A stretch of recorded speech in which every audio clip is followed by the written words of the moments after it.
안녕하세요. 이번에 소개할 책은 단테의 신곡입니다. 우리가 역사 시간에 중세의 신중심 세계에서 근대의 인간 중심 세계로 넘어가는 르네상스 시대를 이야기하면 반드시 나오는 인물이자 작품이기도 합니다. 하지만 지옥, 연옥, 천국 편을 모두 합치면 1000페이지가 넘는 방대한 분량의 서사시 형식이기 때문에 선뜻 골라서 읽어보기가 쉽지는 않습니다. 해서 앞에서 4회에 걸쳐 설명한 내용을 단테가 사후세계를 순례하게 되는 주요 흐름과 지옥, 연옥, 천국의 구조, 그리고 현실 세계에서 어떤 일을 하면 사후에 어떤 곳에서 어떤 대우를 받으며 지내게 되는지 주요 흐름만 간략하게 정리해 보겠습니다. 그러면 모든 사람들이 한 번쯤은 생각해 보았음직한 죽음과 관련하여 우리 인간 중에서 유일하게 천국, 연옥, 지옥을 모두 다녀온 단테의 경험을 통하여 사후세계를 여행해보는 시간을 갖도록 하겠습니다. 단테 알리기에리는 1265년 이탈리아 피렌체에서 태어났습니다. 중세에서 근대로 넘어가던 시기에 그리스와 로마의 고전, 중세의 신학과 철학, 자연과학을 두루 수학했습니다. 어린 시절부터 싹튼 베아트리체에 대한 사랑은 창작에 있어서 영감을 주고 영혼의 구원을 이끄는 동력이 됩니다. 이후 현실 정치에도 참여하여 피렌체의 행정과 외교, 군사 방면에서 많은 활동을 하다가 정쟁에 휘말려 1302년 피렌체에서 추방당하게 됩니다. 유랑 생활을 하다가 결국 피렌체로 돌아가지 못하고 1321년 사망하여 라벤나에 묻히게 됩니다. 중세를 종합하고 근대를 연 지식인이자 서양 문학을 대표하는 작가로 평가되고 있습니다. 대표 저서로는 신곡 외에도 새로운 인생, 소거론, 재정론, 향연 등이 있습니다. 신곡은 단테의 대표작으로 원 제목은 코미디아, 즉 희곡 또는 희극이며 후대에 신성한이라는 뜻의 디비나가 덧붙여져 신곡이라는 이름이 탄생하게 됩니다. 1304년부터 1320년까지 16년에 걸쳐 구상하고 썼으며 지옥편은 34곡, 연옥편과 천국편은 각각 33곡씩 총 100곡, 14,233행으로 구성되어 있는 장편 서사시입니다. 신곡은 종교적 관점에서 인간을 죄악과 고통에서 구원하는 여정을 다루고 있지만 단순히 사후세계만을 의미하는 것은 아니고 불안과 혼란으로 가득한 현실 속에서 우리가 어떻게 살아가야 하는지에 대한 깊은 성찰이 담겨 있기도 합니다. 단테가 신곡을 집필하던 중세말 유럽은 종교, 그리스도교가 인간 삶의 모든 부분과 사후세계까지 지배하던 시절이었습니다. 그래서 우리가 성인으로 알고 있는 소크라테스, 철학자 플라톤, 알렉산더 대왕 같은 분들이 지옥의 1단계이긴 하지만 림보에 있다는 점, 예수 이전 세대를 불문하고 예수를 믿고 세례를 받았느냐를 기준으로 지옥, 연옥, 천국의 각 단계로 분류했다는 점은 그리스도 교인이 아닌 일반인의 관점에서 이해하기 어려울 수도 있습니다. 본문 내용 중에는 그리스 로마 신화를 비롯한 신화 속 인물, 고대부터 단테가 살았던 중세 말까지 역사 속 주요 인물, 성경이나 그리스도교와 관련된 인물, 다음으로 피렌체를 중심으로 한 정쟁과 관련된 인물, 기타 주변 도시 국가 속의 인물 등 수없이 많은 다양한 인물들이 등장하는데 그만큼 단테가 다방면에서 식견이 있었음을 반증하는 것이기도 합니다. 중세시대의 인생은 여행, 특히 하나님과 천국으로 향하는 순례로 생각했습니다. 신곡의 이야기 전개도 단테가 지옥, 연옥을 순례하고 최종적으로 천국에 오른다는 해피엔딩으로 진행됩니다. 순례자 단테는 1300년 3월 25일 목요일에 순례를 시작하여 4월 1일 목요일 아침에 순례를 마침으로써 총 7박 8일 동안 지옥 3박 4일, 연옥 3박 4일, 천국 1박 2일 동안 순례를 합니다. 현실적으로는 단테가 잠시 꿈을 꾸었을 때 꿈에서 체험한 내용을 기반으로 쓰지 않았을까 추정합니다. 지옥 순례를 시작하기 전에 지옥의 구조에 대하여 간략히 설명드리면 그림에서 보시는 바와 같이 지구 중심을 향하여 지하세계의 역원뿔형 구조로 되어 있습니다. 1단계 림보부터 음욕, 식탐, 탐욕, 분노, 이단, 폭력, 사기, 9단계 배신까지 총 9개의 단계로 구성되어 있으며 이 중 7번째 고리인 폭력 지옥이 3개의 구렁, 이웃 자신 하나님에 대한 폭력, 그리고 8번째 고리인 사기 지옥, 말레볼제라고 합니다. 말레볼제가 10개의 구렁, 인신매매, 아첨, 하나님 것을 탐함, 거짓 예언가, 탐관오리, 위선자, 도둑, 기만적 조언, 이간질, 위저범 등 총 10개의 구렁으로 구성되어 있고, 마지막으로 9번째 고리인 배신지옥이 4개의 구역, 가족, 조국, 손님, 은인 배신 등 총 4개의 구역으로 구성되어 있습니다. 우리 인생길 반고비에 올바른 길을 잃고서 난 어두운 숲에 처했었네. 우리 인생길 반고비란 단테가 35세 되던 1300년을 가리킵니다. 단테는 인간의 자연 수명이 70이라는 구약 성경 시편의 내용을 기준으로 쓴 것 같습니다. 당시 기대 수명은 훨씬 짧았고 실제 70세까지 산 사람은 전체의 5%도 안 됐지만 성경 시편이 진 권위는 세속의 현실을 잊게 할 수 있었습니다. 어두운 숲에서 도망치려던 단테의 영혼은 표범, 사자, 암늑대가 다가서자 낮은 곳으로 밀려나며 두려움에 떱니다. 여기서 표범은 음란을, 사자는 오만을, 암늑대는 탐욕을 의미합니다. 이때 단테가 평소 가장 존경하던 인물로서 고대 로마의 건국 신화인 아이네이스를 쓴 메리길리우스의 영혼이 나타나 단테의 지옥세계 안내자가 될 것을 자처합니다.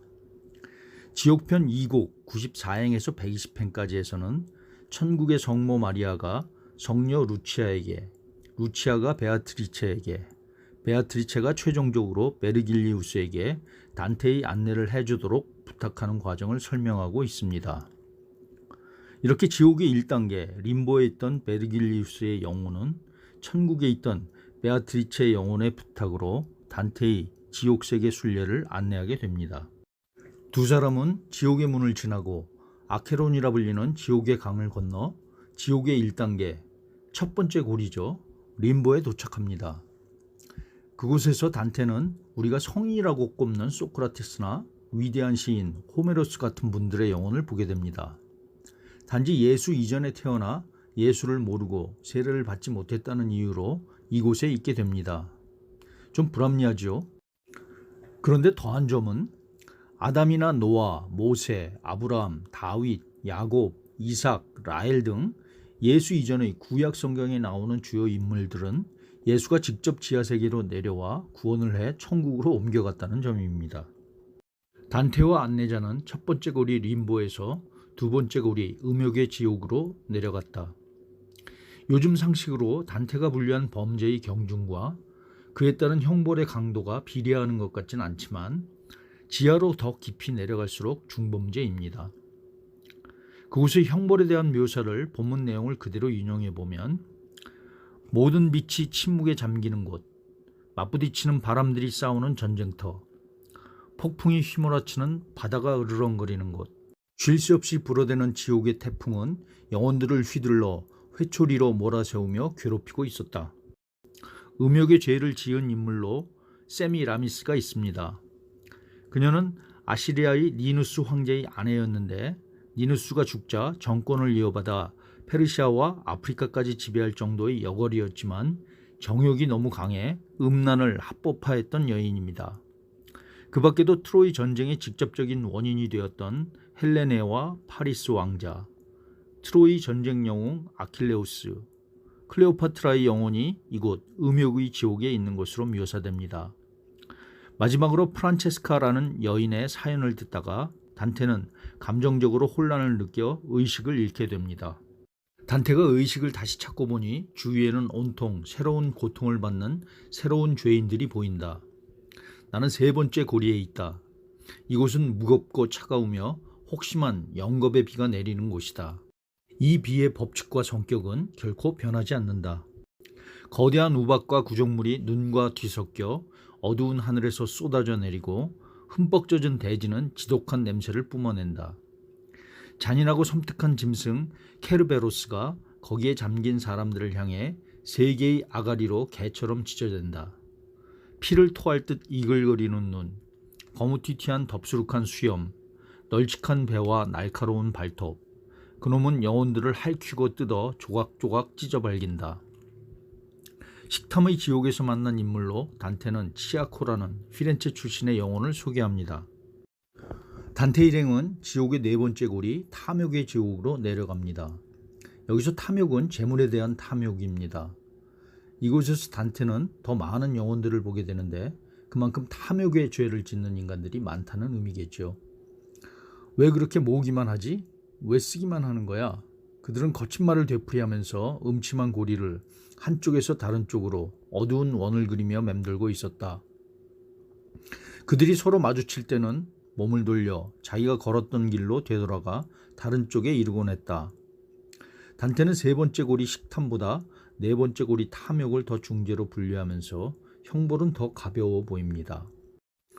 이곳에 있는 영혼들로 단테는 교황과 추기경 등 교회와 관련된 인물들을 예로 들었습니다.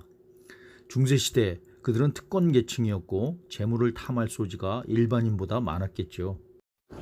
다섯 번째 골이 분노지옥의 모습을 본문의 내용을 빌리면 잿빛의 죄로 가득 찬 늪이 완강하게 버티고 있었다.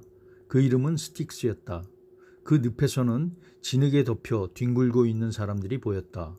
모두 발가벗었고 성난 얼굴이었다. 이빨로 서로를 조각나도록 물어뜯고 손뿐 아니라 머리와 가슴, 다리로 난투를 벌이고 있었다. 라고 표현하고 있습니다. 단테는 분노지옥에서 만난 영혼으로 단테의 정적이었던 피렌체 출신 필리포 아르젠티가 늪에서 얼굴을 내밀고 말을 걸어온 장면을 묘사하는데 마지막에는 그를 저주하면서 그곳을 벗어납니다. 타오르는 불꽃이 무덤들 사이로 솟아올라 가장 뜨겁게 달군 쇠처럼 무덤을 내내 뜨겁게 만들었다. 무덤의 뚜껑은 다 열려 있었는데 슬픈 한탄의 소리가 밖으로 새어나왔다. 분명 고문당하는 영혼들의 소리였을 것이다. 단테가 저들이 누구냐고 묻자 선생님은 답하기를 여기에는 모든 이교도 분파의 두목들과 추종자들이 누워있는데 내가 추측하는 것 이상으로 이 무덤들 안에 겹겹이 포개져 있다. 단테는 이곳에서 에피쿠로스의 영혼을 보게 되는데 그는 몸이 죽을 때 영혼도 죽는다고 주장했기 때문입니다. 단테 일행은 미노타우로스를 지나 일곱 번째 고리 첫 번째 구렁인 다른 사람에게 폭력을 행사한 영혼들의 지옥으로 내려왔다. 이제 계곡을 한번 둘러봐라. 끓는 피의 강물에 가까워지는데 폭력으로 남을 해친 자들을 삶고 있다. 나는 거대한 웅덩이를 보았다. 활처럼 둥글게 휘어 있었다. 절벽 발치와 웅덩이 사이에는 반인 반마의 켄타우로스들이 화살을 들고 무리지어 달리고 있었다. 선생님이 켄타우로스 무리를 보고 단테에게 설명하기를 저놈들은 수천씩 떼를 지어 웅덩이 주위를 맴돌다가 죄가 허용하는 한도를 벗어나 핏물에서 기어나오는 영혼들에게 활을 쏘아대지. 놀라운 것은 우리가 영웅으로 알고 있는 마케도니아의 알렉산드로스 대왕의 영혼이 이곳에 있다는 점입니다. 일곱 번째 고리 두 번째 구렁, 자신에 대해 폭력을 저지른 즉 자살한 영혼들이 있는 지옥입니다. 잔인한 영혼이 육신에서 스스로 떨어져 나와 육신에서 완전히 벗어났을 때 영혼은 숲에 떨어지는데 떨어질 곳은 택할 수 없고 운명이 몰아가는 대로 잡초 씨앗처럼 싹을 틔운다오. 그래서 실가지로 피어올라 야생의 나무가 되는데 하르피아들이 그 잎을 뜯어먹으면서 고통을 주고 또 고통을 새롭게 한다오. 다른 영혼들처럼 우리도 육신을 가지러 가겠지만 그렇다고 입지는 못할 것이니 일단 버린 것에 대해서는 권리가 없는 법이죠. 다만 우리는 육신을 이곳으로 끌어올 것이고 각자 자기가 해친 육신의 나무가 되어 이 슬픈 숲에서 영원히 매달려 있을 것입니다. 일곱 번째 고리 세 번째 구렁, 하나님을 경멸 무시한 자들의 영혼이 있는 지옥입니다. 은 모래사장 위로 마치 바람 없는 알프스에 눈이 내리는 것처럼 거대한 불꽃들이 끊임없이 천천히 떨어지고 있었다. 이곳에서도 불꽃은 비가 되어 그칠 줄 모르고 내렸고 부싯돌 아래의 기름처럼 모래의 불이 확 옮겨붙어 고통이 배가 되었다. 그 가엾은 손들은 한순간도 쉬지 않고 춤을 췄으니 이곳저곳으로 떨어져 새롭게 타오르는 불꽃들을 몸에서 떼어내느라 황망했다. 일곱 번째 굴이 폭력지옥까지 순례를 마치고 단테와 길잡이 선생님은 게리온을 타고 여덟 번째 굴이 사기지옥 말레볼제로 이동한다. 여덟 번째 굴인 사기지옥은 인신매매, 아첨, 하나님 것을 탐함, 거짓 예언가, 탐관오리, 위선자, 도둑, 기만적 조언, 이간질, 위저범 등 총 10개의 구렁으로 이루어져 있습니다. 단테와 베르길리우스는 여덟 번째 굴이 첫 번째 구렁인 인신매매자의 지옥에 도착합니다. 이곳의 모습은 바닥에는 죄인들이 벌거벗은 채 두 열로 걷고 있었다. 한 열은 우리와 마주보고 움직였고 다른 한 열은 우리와 나란히 그러나 우리보다 빠르게 걷고 있었다. 여기저기 거무튀튀한 바위 위에서 기다란 채찍을 든 뿔난 마귀들이 죄인들을 뒤에서 사정없이 내려쳤다. 이곳에서 단테는 베네디코 카이아네미코의 영혼을 만나는데 그는 자기 여동생 기솔라벨라를 후작에게 팔아넘긴 인물입니다. 지옥의 여덟 번째 굴이 사기지옥 중에서 두 번째 구렁 아첨꾼들의 지옥입니다. 다리 위에 올라 아래 깊은 곳에 있는 사람들을 내려다보니 세상의 변소에서 가져온 듯한 똥물 속에 잠겨 있었다. 여기서 단테는 타이데를 보게 되는데 타이데는 로마의 희극작가 테렌티우스의 환관에 나오는 인물입니다. 여기서 내가 마음에 드는가? 라는 기둥서방의 물음에 정말 기가 막히네요 라는 창녀 타이데의 대답은 아첨꾼들이 늘어놓는 과장된 표현의 전형으로 제시되고 있습니다. 지옥의 여덟 번째 굴이 사기지옥 중에서 세 번째 구렁 성직매매 등 하나님 것을 탐한 자들의 지옥입니다. 구멍마다 죄인의 발과 정강이 넓적다리가 거꾸로 솟아 있었고 몸과 얼굴은 구멍 안쪽에 거꾸로 박혀 있었다. 그들의 양 발바닥에는 불이 붙어 오금이 어찌나 세차게 떨렸는지 밧줄이나 사슬도 끊어낼 수 있을 정도였다. 마치 기름을 칠한 물건이 겉에서부터 불꽃을 내며 할듯 타오르듯이 불은 그렇게 각자의 발꿈치에서 발끝까지 타오르고 있었다. 이곳의 영혼으로 단테는 교황 니콜라우스 3세, 교황 보니파키우스 8세, 교황 클레멘스 5세를 소개하는데 중세말 교황과 교회 성직자들의 부패를 암시적으로 표현하고 있습니다.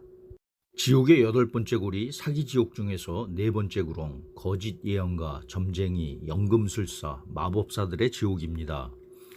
사람들이 말없이 눈물을 흘리며 둥글게 이어진 계곡을 따라 세상에서 미사를 드리듯 천천히 걸어가고 있었다.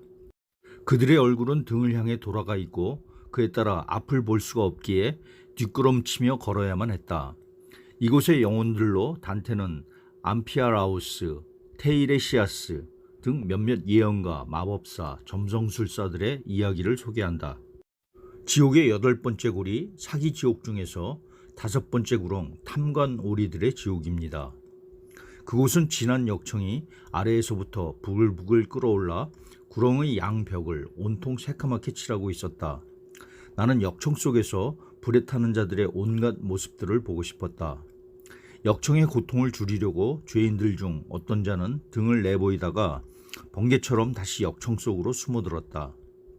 역청 수면 위로 올라오는 죄인들에게는 다리 밑에 있던 마귀들이 달려들어 100개도 넘는 쇠 갈퀴로 갈기갈기 찢어댔다. 탐관오리의 예로 단테는 치안폴로를 소개한다.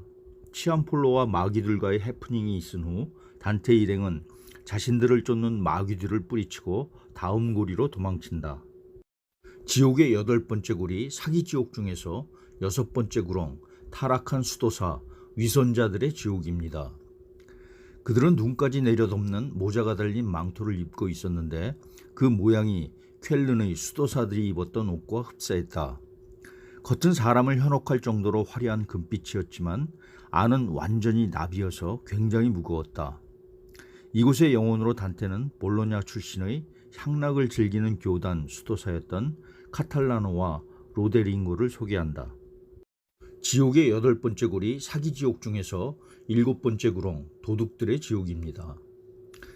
그 구렁 안에는 엄청난 무리의 무시무시한 뱀들이 얽혀 있었다. 벌거벗은 자들은 그 잔인하고 사악한 떼거리 속으로 떨어져 손은 뒤로 젖혀진 채 뱀으로 묶였고 허리에는 뱀의 꼬리와 머리가 빠져나와 앞쪽에서 뒤엉켰다. 그때 우리 쪽에 있던 어떤 자에게 뱀 한 마리가 와락 달려들어 목과 어깨가 이어지는 부분을 물어뜯었다. 그 자의 몸에 불이 붙고 타버려 재가 되고, 그러나 쟤는 땅에 쓰러졌다가 또다시 제 스스로 모이더니 순식간에 이전의 형상대로 자라났다.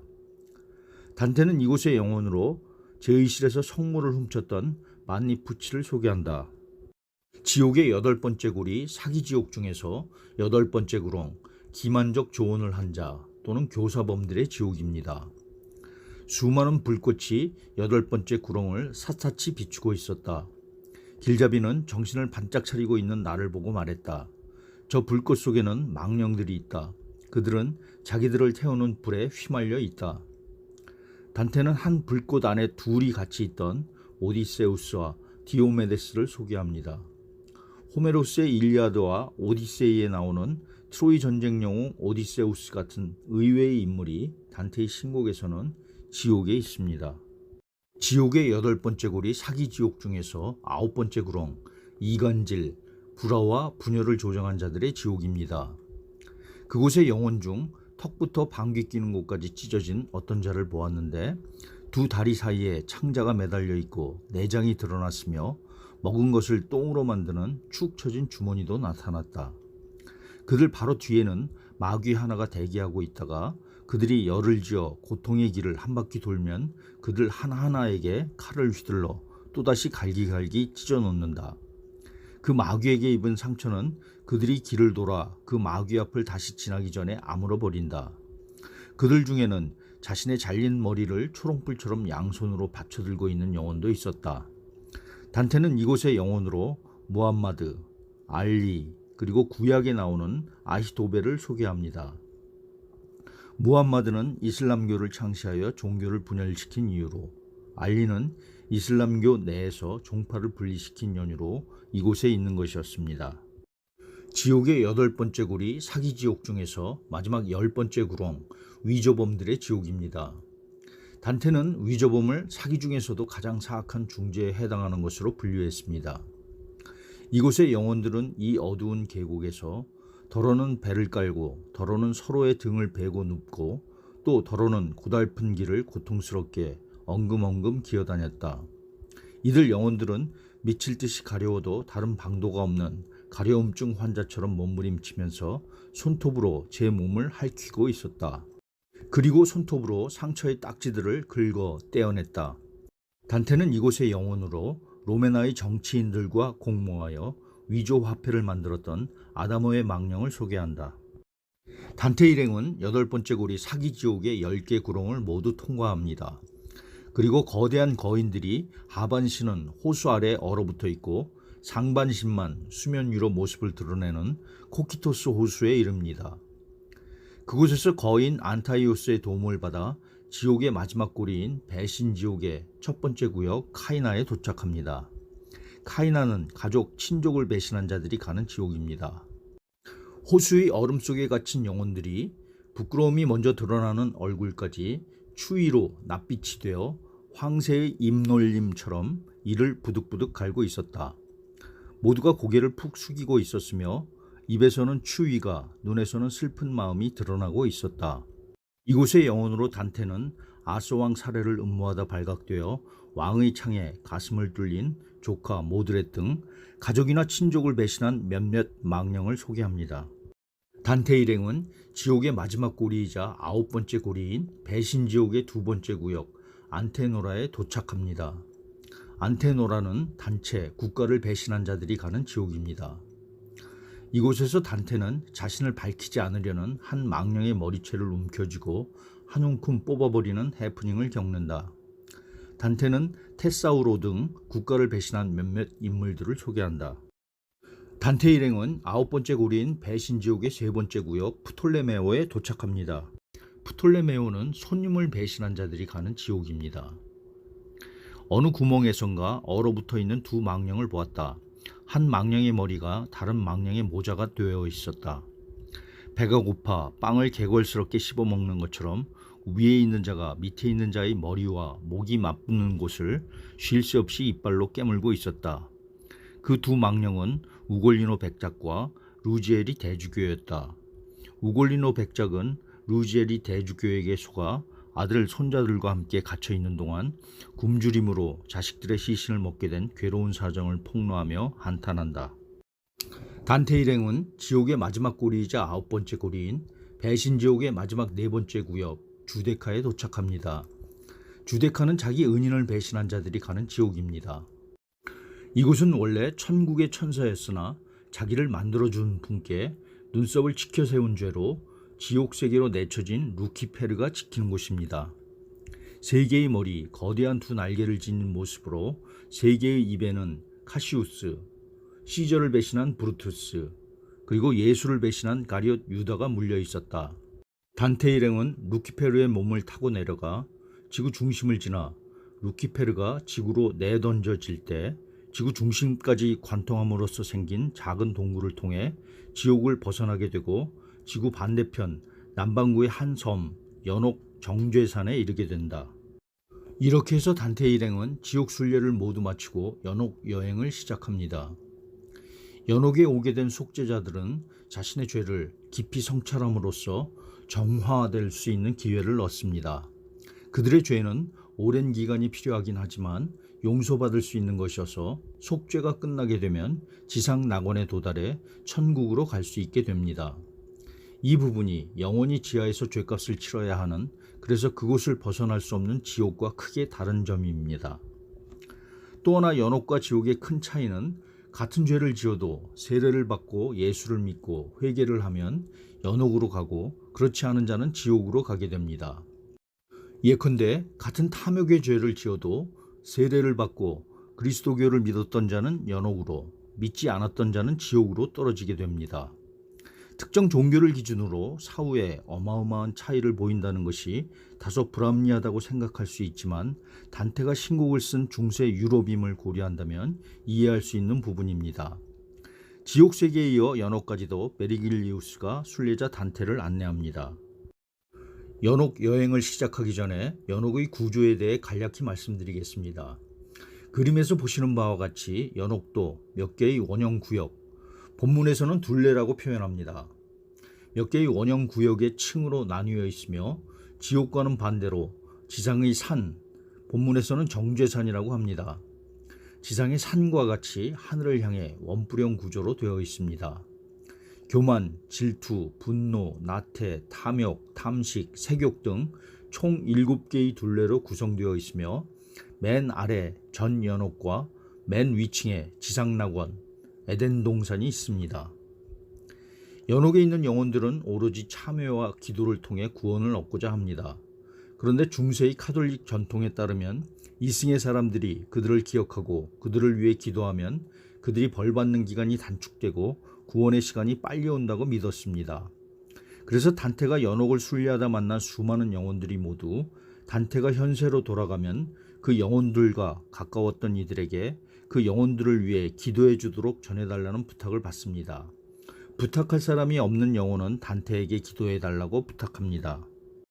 정죄산 입구에서 길자비 선생님이 하늘의 뜻에 따라 지옥을 지나 이곳까지 오게 되었다고 설명하자 지키미 카토가 단테 일행을 통과시켜 준다. 이후 단테 일행은 연옥으로 실려오는 영혼들을 보게 되는데 그들은 단테 일행에게 연옥으로 가는 길을 묻는다. 연옥문 입구에 이르러 단테 일행이 첫 번째 하얀 계단, 두 번째 흑자색 계단, 세 번째 붉은 계단을 오르자 바로 그 위에 하나님의 천사가 양쪽 발을 디디고 다이아몬드처럼 보이는 문턱 위에 앉아 있었다. 나는 거룩한 발 앞에 경건하게 엎드려서 자비의 이름으로 들여보내 달라고 간청했다. 무엇보다 나는 가슴을 3번 두드렸다. 여기서 가슴을 3번 두드린다는 의미는 생각, 말, 행위로 지은 죄를 반성한다는 의미입니다. 그러자 그는 칼끝으로 내 이마에 7개의 P자를 그었다. 들어가거든 이 상처를 씻어버려라. P는 이탈리아어로 죄를 의미하는 페카토의 첫 글자로서 연옥의 7 비탈에서 씻어야 하는 오만, 시기, 분노, 태만, 탐욕, 탐식, 애욕의 죄를 가리킨다. 이들은 비탈을 오르면서 하나씩 씻기고 그에 따라 이마에 새겨진 P자도 하나씩 사라진다. 연옥의 첫 번째 둘레, 교만, 오만의 연옥입니다. 저쪽을 잘 보아라. 바위를 이고 움직이는 저들이 보이느냐?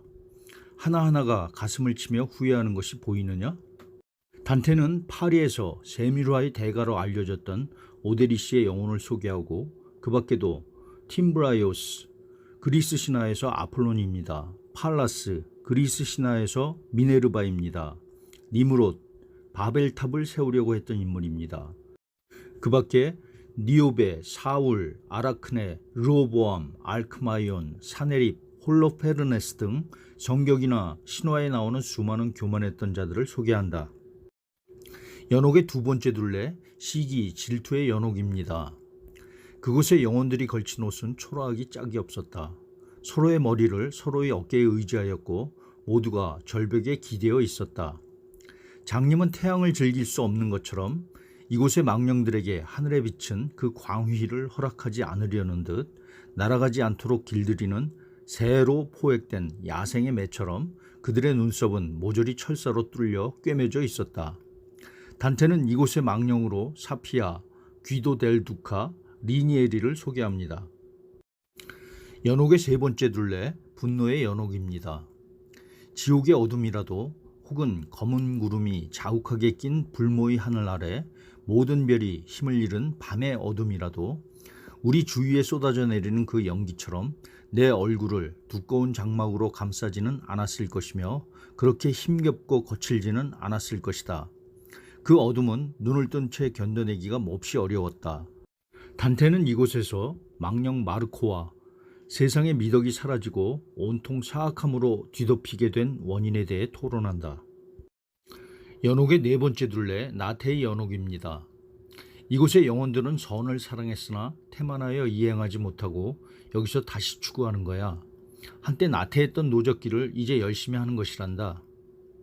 그저 미적지근한 사랑으로 그 목표를 이루려 했던 사람들이 바로 이 단지에서 참회를 한 뒤 벌을 받는 것이다. 갑자기 등 뒤까지 따라온 영혼들의 소리가 들렸다. 내 보기에 우리 등 뒤의 영혼들은 선한 의지와 사랑의 채찍길에 몰려 둑을 돌아서 마구 달려오고 있었다. 단테의 길잡이가 영혼들에게 길을 묻자 그들 중 하나가 대답했다. 우리 뒤를 따라오시오. 그럼 당신 스스로 길을 찾을 것이오. 우리는 멈출 수가 없어. 달리고 싶은 욕망이 우리를 이렇게 계속 달리게 만든다오. 우리 행동이 무례해 보여도 용서하시오. 그렇게 말하던 망령은 벌써 우리 곁을 스쳐 멀어져 갔다. 선생님이 말했다. 나태를 물어뜯으면서 뛰어가는 저 두 망령들을 봐라. 연옥의 다섯 번째 둘레, 탐욕의 연옥입니다. 다섯 번째 단지에 섰을 때 나는 바닥에 넙죽이 엎드려 얼굴을 숙인 채 눈물을 흘리는 영혼들을 보았다. 내 영혼이 바닥에 붙었다. 무거운 한숨과 함께 저들의 말이 들릴 듯 말 듯 들려왔다. 정의의 힘은 우리의 손과 발을 바닥에 단단히 묶어둔 것이오. 그래서 의로우신 주님을 기쁘게 할 때까지 우리는 이렇게 엎드려 꼼짝 못하고 있어야 하는 거요. 단테는 이곳의 영혼으로 교황 하드리아누스 5세, 프랑스 카페 왕조의 첫 번째 왕인 위그 카페 등을 소개한다. 그래도 이곳의 영혼들은 같은 탐욕의 죄를 지었지만 예수를 믿지 않고 세례를 받지 않아 지옥의 네 번째 고리로 떨어진 영혼들과 대비됩니다. 앞의 다섯 번째 둘레에서 단테 일행은 스타티우스를 만나게 되고 스타티우스가 베르길리우스를 가장 존경한다고 말하자 단테가 이분이 바로 베르길리우스라고 소개한다. 이후 스타티우스는 단테, 베르길리우스와 동행하게 된다. 스타티우스는 라틴 문학을 대표했던 로마의 시인입니다. 연옥의 여섯 번째 둘레, 탐식의 연옥입니다.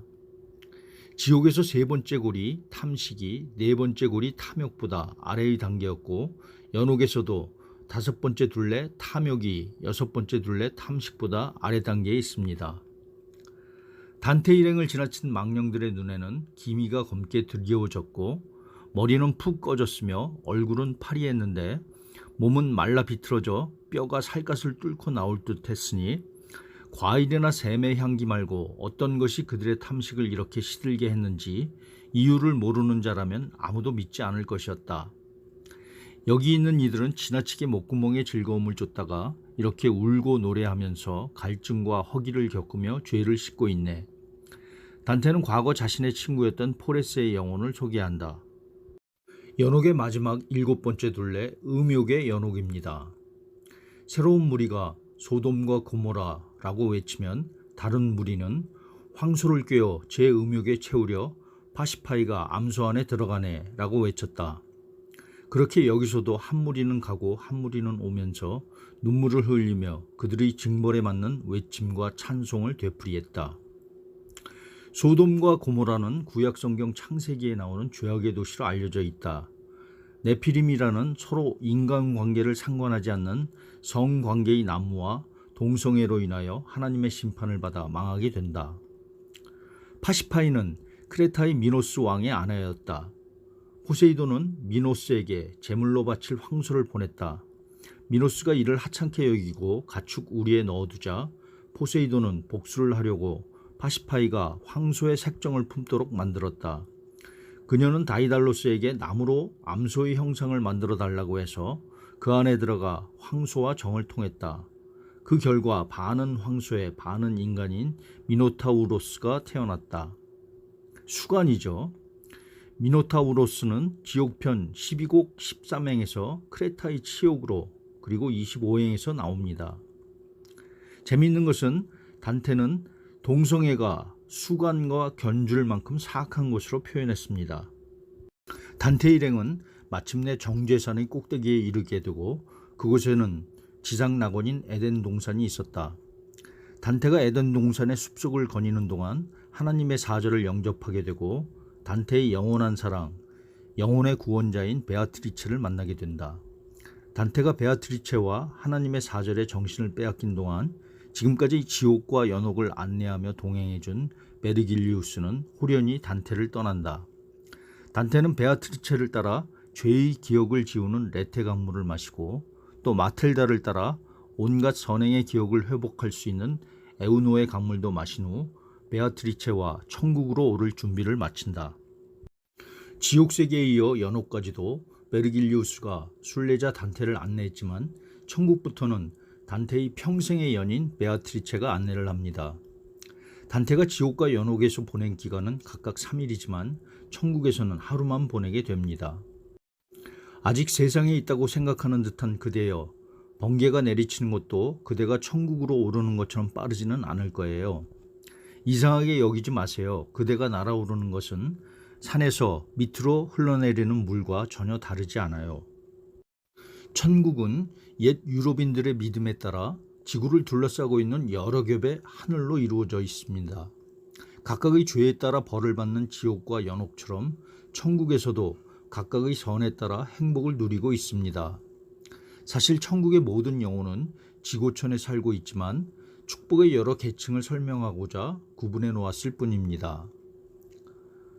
천국은 월성천, 수성천, 금성천, 태양천, 화성천, 목성천, 토성천, 항성천, 원동천 등 총 9개의 하늘로 구분되어 있습니다. 단테가 신곡을 쓰던 시기만 해도 지구를 중심으로 태양이 돈다는 천동설을 믿고 있어 지구의 자리에 태양이 들어가 있으며 천왕성, 해왕성은 발견되기 이전이라 작품에 등장하지 않습니다. 여기서 항성천과 원동천은 단테가 작품 속에서 만들어낸 하늘입니다. 첫 번째 하늘 월성천입니다. 하나님의 나라를 향한 타고난 끝없는 갈망으로 우리는 눈이 하늘에 닿는 것처럼 빠르게 나아갔다. 나는 베아트리체는 하늘을 보고 있었는데 활이 관역을 겨냥하고 시위를 떠나 공중을 나는 시간보다 더 짧은 사이에 신비한 힘이 나를 온통 사로잡는 곳에 와 있었다. 그녀가 나를 향해 말했다. 우리를 첫 번째 별로 오르게 하신 하느님께 감사하는 마음을 가다듬으세요. 나의 여인이여, 인간 세계에서 나를 들어올려 이곳까지 오게 해주신 그분께 온 마음으로 감사를 드립니다. 이곳에서 단테는 한 영혼을 만나게 되고 당신은 누구이며 당신의 운명이 어떠했는지 묻자 그 영혼이 답하기를 난 피카르다예요. 난 지금 가장 느린 하늘에서 축복을 받아서 다른 축복받은 자들과 함께 있어요. 이렇게 낮은 하늘에 있는 것은 우리가 스스로 맺은 서원을 소홀히 하고 어느 정도로는 저버렸기 때문이죠. 즉 선하지만 끝까지 하나님께 충실하지 못한 자들의 영혼이 있는 곳입니다. 하지만 하나님께서 좋아하시는 천사 세라핌, 모세와 사무엘, 요한, 그리고 마리아마저도 그대가 여기서 방금 보았던 영혼들이 위치한 천국과 다른 천국에 가 있는 것이 아니고 각자의 축복도 똑같이 영원하지요. 그들은 하나같이 최고의 하늘을 아름답게 하며 영원한 하나님의 숨결을 느끼는 정도에 따라 그들의 행복한 삶도 각각 다릅니다. 이 영혼들이 우리가 지금 서 있는 달의 하늘에 있는 것은 그 하늘이 그들에게 할당되어서가 아니라 그들의 축복됨의 정도가 낮음을 보이기 위해서입니다. 두 번째 하늘, 명예를 지킨 자들의 영혼이 있는 수성천입니다. 활줄이 잠잠해지기도 전에 관역을 꿰투른 화살처럼 우리는 두 번째 구역으로 내쳐 올랐다. 거기서 나는 나의 여인이 기쁨에 사로잡히는 모습을 보았다. 그녀가 새로운 하늘의 빛 속에 들어갔을 때 유성은 제 빛보다 더 밝게 빛났다. 수천의 별들이 우리를 향해 다가왔다. 그중 한 영혼에게 단테가 고귀한 영혼이여 당신이 누구시며 또 어째서 당신이 태양빛으로 사람에게 가려지는 수성에 자리하시는지 모르겠습니다 라고 묻자 나는 카이사르였던 유스티니아누스다. 나는 내가 느끼는 제1의 사랑이 원하시는 대로 법전을 정비해 지나치거나 헛된 조항들을 없앴다 라고 그 영혼이 답한다. 내가 지금 위치한 이 조그만 별은 명예를 지속시키려는 소망을 지닌 활동적인 영혼들에 의해 더 아름답게 되었다. 세 번째 하늘, 사랑이 가득한 자들의 영혼이 있는 금성천입니다. 나는 그 별에 닿은 것을 미처 의식하지 못했지만 베아트리체가 더욱 아름다워졌기에 금성의 하늘에 있다는 것을 알았다. 그곳의 성스러운 빛들은 고귀한 세라핌들 사이에서 시작된 춤을 포기하고서 우리에게 대단히 빠르게 다가왔다. 그 빛들 중 하나가 단테 일행에게 가까이 와서 말을 꺼냈다. 우리는 당신의 즐거움을 위해 뭐든 하겠습니다. 우리는 하늘의 군주들과 함께 하나의 궤도로, 하나의 리듬으로, 하나의 소망으로 도는데 당신은 그들을 세 번째 하늘을 지성으로 돌리는 분들이라고 불렀지요. 우리는 사랑으로 가득하니 당신이 원한다면 당신을 위해 춤과 노래를 잠시 멈추겠어요. 네 번째 하늘, 지혜로운 자들의 영혼이 있는 태양천입니다. 앞에서 말씀드린 대로 단테가 신곡을 쓰던 당시에는 지구를 중심으로 태양이 돈다는 천동설을 믿고 있었으므로 수성천, 금성천 다음에 태양천이 있습니다. 나는 태양 안에 있었지만 거기에 오른 것은 미처 모르고 있었다. 생각을 하기도 전에 생각이 자신에게 와 있음을 모르는 사람처럼. 베아트리체는 우리가 좋은 하늘에서 더 좋은 하늘로 꾸준히 오르도록 인도하니 그 행동은 시간으로 측량되지 않는다. 내가 올랐던 태양 안에서 빛나는 것은 스스로 빛나고 있었다. 그것은 색채가 아니라 빛 그 자체였다. 하나님의 넷째 가족들이 빛을 발하고 있었다. 어떻게 그분이 그곳을 지으시고 숨을 불어넣어 주시는지 보여주시면서 항상적인 축복을 내리고 계셨다. 베아트리체가 말했다. 감사드리세요. 천사들의 태양께 감사드리세요. 은총으로 그대를 올려 이곳을 보게 하신 분이에요. 불타는 듯 찬란한 해들이 노래를 부르며 우리 둘 주위를 세 번 돈 다음 조용히 멈춰섰다. 그리고 그 빛 안에서 목소리가 들려왔다. 그는 자신을 토마스 아퀴나스라고 소개한 후 자신의 스승 쾰른의 알베르투스, 법률가 그라치아노, 자기 재산을 교회에 바친 피에트로 등의 불꽃을 소개하고 솔로몬에 대해 이야기한다. 우리 사이에 가장 아름다운 다섯 번째 빛은 솔로몬인데 사랑으로 숨을 쉬는 것이 그렇게 그윽하여 사람들은 아직도 그의 소식을 알고 싶어 한다오. 그의 불꽃은 고귀한 정신과 깊은 지혜를 담고 있어 진실을 말한다면 그를 따를 만한 현자는 두 번 다시 떠오르지 않았지요. 단테는 그 밖에도 이시도루스, 비드, 리처드, 시지엘이 등 지혜로웠던 자들의 영원한 빛을 추가로 소개합니다. 다섯 번째 하늘, 그리스도 교인으로서 용감한 자들의 영혼이 있는 화성천입니다. 그때 새로운 빛이 마치 여명으로 빛나는 지평선처럼 우리를 감쌌다. 그 빛은 내 눈에 어찌나 빠르고 밝게 자라나는지 나는 그것을 감당할 수 없었다. 나는 다시 힘을 내서 눈을 들었다. 위를 우러러보면서 나는 그녀와 둘이서 어느새 더 숭고한 축복으로 옮겨왔음을 알았다. 나는 더 높이 오른 것을 알았는데 왜냐하면 별이 자결하는 미소가 전보다 더 붉게 빛나는 것이 보였기 때문이었다. 저 빛들도 깊은 화성의 운행과 엇갈리며 사분원으로 매듭을 지어 거룩한 십자가의 모양을 이루고 있었다. 십자가의 오른쪽 팔에서 빛나는 그 성좌에 속한 별 하나가 중심부로 치달려 발치로 떨어졌다. 그 별은 내게 달려왔다.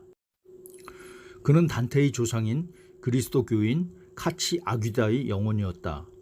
황제 쿠라도의 기사로서 성지 예루살렘을 회복하기 위해 십자군에 참여하여 이교도의 무리들과 용감하게 싸우다 순교하여 이곳에 오게 되었다고 한다. 그는 단테가 피렌체에서 추방당하여 고달픈 삶을 살게 될 것을 알려주고 거짓으로 위안하지 말고 너의 글로 내가 본 모든 것을 드러나게 하고 가려워하는 사람들이 시원하게 긁도록 해주어라고 당부한다. 여섯 번째 하늘, 정의로운 자들의 영혼이 있는 목성천입니다. 주위를 돌아보았을 때 내 눈에는 나를 제 빛 속에 받아들였던 여섯 번째의 온화한 별이 순수하게 하얀 빛을 띠고 있는 것이 보였다. 마치 여자가 부끄러움이 가실 때 발그레한 얼굴이 금방 하얗게 돌아오는 것과 같았다. 목성의 횃불 속에서 불꽃으로 일렁이는 사랑의 빛이 눈앞에서 우리의 문자를 형성하고 있었다. 메시지의 처음 글자들은 동사와 명사였다. 정의를 사랑하라. 뒤를 이어 나타난 글자는 이러했다. 세상을 심판하는 자들이여. 오 사랑스러운 별이여, 얼마나 많은 보석들이 세상의 정의가 하늘에서 오는 것임을 밝혀주며 빛나고 있는지. 일곱 번째 하늘, 명상가들의 영혼이 있는 토성천입니다. 우리는 이제 일곱 번째 빛에 올랐어요. 그 빛은 사자의 불타는 가슴 아래에서 자기 힘을 뒤섞은 빛을 비추고 있어요. 지구 주위를 돌면서 그의 통치 아래 모든 악이 소멸했던 시절의 이름을 그 이름으로 아직도 지니고 있는 이 수정 속에서 나는 하늘에서 희끗희끗 번득이는 사다리를 하나 보았다. 그것은 햇살에 반짝이는 황금빛을 띠고 내 눈이 닿을 수 없을 만큼 솟아 있었다. 그리고 수많은 빛들이 황금 사다리를 따라 내려오는 것을 보았는데 하늘의 모든 별빛을 쏟아낸다는 생각이 들었다. 그들 중 가장 넓고 밝은 진주가 앞으로 나와 말했다. 나 베네딕투스는 인간에게 힘을 주는 진실을 세상에 가져오신 하나님의 이름으로 그들을 처음으로 인도했다. 그분의 은총이 내 위에 내리셔서 나는 세상을 유혹하는 이교도로부터 주위의 도시들을 구했다. 여기 다른 불꽃들은 모두 명상가들이었다. 성스러운 꽃과 열매를 키우는 따스함으로 가득한 사람들이었다. 여덟 번째 하늘 항성천에서 단테는 베드로, 야고보, 요한의 시험을 받게 됩니다. 베아트리체는 조그만 몸짓 하나로 나를 사다리 가로대 위로 밀어 올렸으니 그녀의 힘은 이렇게 나의 본성을 이긴 것이다. 그녀가 말했다. 그대는 이제 마지막 축복에 이르렀어요. 그러니 이제 눈을 맑고 예리하게 다듬어야 합니다. 그곳에 들기 전에 아래를 보시고 그대의 발 아래 놓인 우주가 얼마나 광활한지 보세요. 나는 지금까지 지나온 7개의 하늘들을 하나하나 돌아보고 우리의 세계를 내려다보았다. 나는 미소를 지었다. 참으로 작게 보였기 때문이다.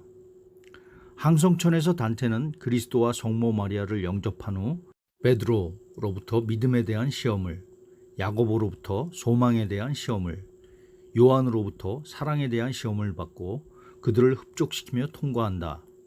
마지막으로 아담을 만나 궁금했던 것을 확인하고 마지막 하늘 원동천으로 향한다. 마지막 9번째 하늘, 하나님께서 직접 회전시키는 원동천입니다. 나는 함께 있었던 승리의 영혼들의 눈송이들이 올라가면서 하늘의 전기가 빛나는 것을 보았다. 나의 눈은 그들의 형상을 따라갔다. 내 눈길이 닿기에는 너무 높아 볼 수 없는 곳까지 그들을 지켜보았다.